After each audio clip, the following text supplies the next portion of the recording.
The Academy Award-winning movie about Gandhi made many Americans aware of the great work this man accomplished in India. My next guest worked with Gandhi, but she's here in America now to help us find what she calls self-realization. Stay tuned. I think you're going to find this very interesting. Her name is Shree Mata. Did I say it okay? It's good. It's actually longer than that, but we're not even going to try that. I've just got to ask, was Gandhi anything like the actor who portrayed him in the movie? Oh, very much. Very well done. Mm-hmm. The only thing was the style of talking of Gandhi was rather more Indian. This fellow was over-brilliant, I think. Over-brilliant? And he would answer everything in such a alert way. And Gandhiji was a very slow speaker. Mm-hmm. That's it took him longer to come out with that wisdom. Yes, that's it. That's funny. But they portrayed him as being so perfect, like a saint. Yes. Was that true? They have done very well. Mm-hmm. And the lady who has worked it out, I know her very well. She's a very intelligent woman who did all the dress up and all that. She's a very intelligent woman. Mm-hmm. They chose her well. But wasn't there anything that ever got him angry, or? No, he used to be very angry. That's a wrong conception. Mm-hmm. He used to be very angry with people who would make money and try to cheat others and would not be sincere. He used to be very outspoken about it. Very outspoken. He had lots of good things to say. What exactly did you do with him? You see, I was a little child of 7 years when I stayed with him. And he was very fond of me. He used to call me Nepali because my face has some Nepali features. And actually, he found out that I was a very different type of a child. And sometimes he used to discuss with me some things which we would not discuss with a child of 7 years. Like he would ask me, what should I put for my prayers? Which should be the first, then the second, which one should come second? Like he knew that I knew something about spiritual life. Isn't that interesting? Yeah. Well, that's what we're going to talk about. First, I think we should start at the beginning. Explain what you mean by self-realization. You see, within us is placed the reflection of God Almighty, which is the self, which is the spirit, which is placed in your heart. Now, when Christ or anybody has said that you are to be born again, it was not any artificial sort of a baptism, but it was a real happening within us of a power which is placed in the sacrum bone to rise and to get you connected with the whole. So this is what, when it happens, then you become actually first connected to the spirit, which is connected to the whole. And that's how you get connected with the whole primordial being. That is the thing. Do you have to understand yourself first? Me, myself, no. No. No. You just... I knew it. But if somebody at home watching wants to, what's the first step? What should you do? It is spontaneous. It is not mental projection. Just happens automatically. It's something like a candle which is not yet enlightened can be enlightened by another light or another enlightened candle. It's just like that. So you don't have to do anything. You are just ready. If they put their hands towards me even now, just watching me, they will start feeling after some time a kind of a cool breeze in their hand blowing. And that is the thing that has happened. Okay, what do you suggest? What should they do? Just put your hands towards me like this. Now you are a very hard-working lady and futuristic. So your right hand is more active and the left less. So what you have to do is to put left up there and the right will start working. Now another thing you have to do is to forgive people. Well, yes, I know that. You must forgive. And that's the thing is lacking a little bit. You must forgive. Because it is a myth. When we say we don't forgive, what do? We really torture ourselves, don't we? The other person whom we don't forgive doesn't feel anything bad about it. On the contrary, we are playing into the hands of that person, isn't it? So it's a myth. So just you have to forgive, and then you start feeling the cool breeze in the hand. That's the all-pervading power. You started, yes?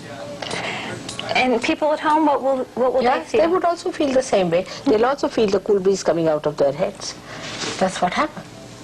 Well, not in this room, but oh, yes. Yes, it's there. You're right. Coming from within. Try that. Try that at home. It happens. It's really there. Ooh, this is spooky. All right, so, well, but how do you use it? All right, so say... So now you have become the spirit. Now you manifest your own power. Like the gentleman who was here before was saying, I must know myself. But you don't know who you are, what you are. Now by this, now you will know that you are made up of a very fine instrument within yourself. And you have got 7 very subtle centers, you see, which work out in 2 ways. First of all, you will know what's the problem with you, because on your fingertips you will start feeling the problem, and I can decode it by saying that there are 7 centers, 1, 2, 3, 4, 5, 6 and 7 centers, all right? And on this hand the same way. Now this is the hand of emotional side, and this is the hand of your mental and your physical side. Now if you have any physical problem, you can feel it on your fingertips. Now if you know how to solve it, it's all right, any disease, anything, are nothing but the permutations and combinations of these centers going to the extremes, or being exhausted, or some sort of a damage done to these centers. But when this force rises, she nourishes them. Is the mother, is the feminine within us, which rises and which nourishes, which soothes, which gives you that peace. Well, let's take this a little more practically, okay? Yeah. All right, I've had a little bit of a kidney problem. You have, I know. I was about to say. Well, all right, what would I do about that? It's very simple. You see, you put your hands like this towards me now. You see, your kidney problem comes from the center called Swadhisthana. Now you'll feel a little bit here. If you feel, see, even you can see, virtually, see, this looks healthy, this doesn't look that healthy. Don't you see so? And what am I looking for? You see, you're looking for, you feel a little, see this swelling, and you feel a little heat there. Do you feel a little heat when you are getting the cool breeze? Yes. So that's the heat, that's suggestive. Heat is there. Now this also is suggestive. Even this kidney is not alright, but this center deals with the kidney and other organs like liver. It deals with your pancreas, with your spleen, and part of your intestines, uterus also. So you see, you must know how to make them out. Now what you have to do is to, at this center is a deity, what we call is the creator. The creator is sitting on this one. So you have to request the creator that he should now cure you. That's what we call as the mantras. Now, because now you are connected, you can ask. Before that, is it basically just asking God? Yes, of course, of course. It's the aspect of God. Is it just like saying a prayer? Of course, but when you say a prayer, you are not connected. Now you are connected. Now you should know where are which deities are placed, where is Christ, where is Moses, where is Abraham. All of them are placed within ourselves. And how they denote here. Now you are connected, and now if you ask, they help you. And that's how you cure people without much trouble. One thing I wasn't quite sure of, how was I connected? Because now the thing has started blowing in your hand. That is the proof now here. Oh, because I believed. Yes, no. There's nothing to believe. It is within you, that power. It is all spontaneous. It rises. It's a living process of a living God. That's all. You have to become that. You see, this is not a mental projection.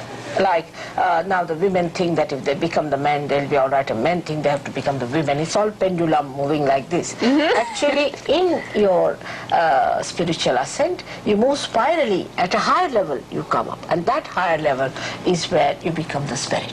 And you become, where you become a different personality, it's a transformation. But in the beginning, you have to go slow, establish it, understand it. Then you start manifesting your own powers. Okay, well, say tomorrow, you'll be gone tomorrow. What do I do to get it back? All right. Now for that we have a center here in Los Angeles, luckily. I've been here twice now. I came in 1970, but they won't listen to me. They say I must take some money, how many Rolls Royces I've got, all sorts of things, you see. I was amazed. I know, yes. Shree Mata does not ask for any money at all. Now, how can you pay? What can you pay? Just like it happened to you, how much will you pay me for this? It's absurd, isn't it? It's a living process. You don't pay any money to the Mother Earth for sprouting a seed, do you? It's absurd, it's illogical, but I don't know why people are so much enamored by that. It's a thing, they think they can purchase a guru, they can purchase God, they can organize God. We have to be humble. We have to be humble, yes. That's important. And you, well, that means don't always put yourself first, right? Yes, you must... do for others. Ask. You just ask for it. You have to just ask for it. It works out. But before this, if you try to do, say, for example, like a missionary work or anything, it is all outside, and it drops out in no time. But now, supposing people say, Mother, thank you very much for curing me, and so I just laugh. Because, you see, this is just like my finger being sick, all right? Who is the other? Now, my finger is sick, so I rub my own finger, and there's no obligation. Neither I feel they should feel obliged, because if you are part and parcel of me, nobody's the other. Because you become collectively conscious. You become, again I say, it's an actualization. It is not just talking. It just happens to you. Because you are just ready, you get it. Okay. I read an article where you told the reporter not to think so much. Do Americans tend to think too much? Oh, too much. Too much they think. But it stops. Because, you see, a thought rises and falls off. Another thought rises and falls off. Either you live in the past or in the future, more futuristic. Americans are more futuristic, but some can live with the past and some can live with the future. Now, in between that thought, there's a little gap. And that gap widens when this force rises, and you stay in the present, and then the dynamism of the present you see the whole thing just like a new dimension within you, and you start enjoying every part of it. Well, it's fascinating. I don't know that we really were able to cover it. I mean, to say enough for people to really understand. It's a very wide subject. It is. And I must have spoken at least 1,000 lectures must be there in London, and so many thousands. But the main thing is, once you become that, you become yourself the knowledge. Yes. You yourself know everything. Like I was once traveling with a gentleman on a bullock cart, and the fellow was just uneducated, and he started talking like a prophet, like a saint. I was so surprised. The whole knowledge was within him. He started saying like that. Well, thank you very much for being with us. May God bless you. Thank you very much. We're going to give you an address if you would like further information. Here's where you can write for Shree Mata.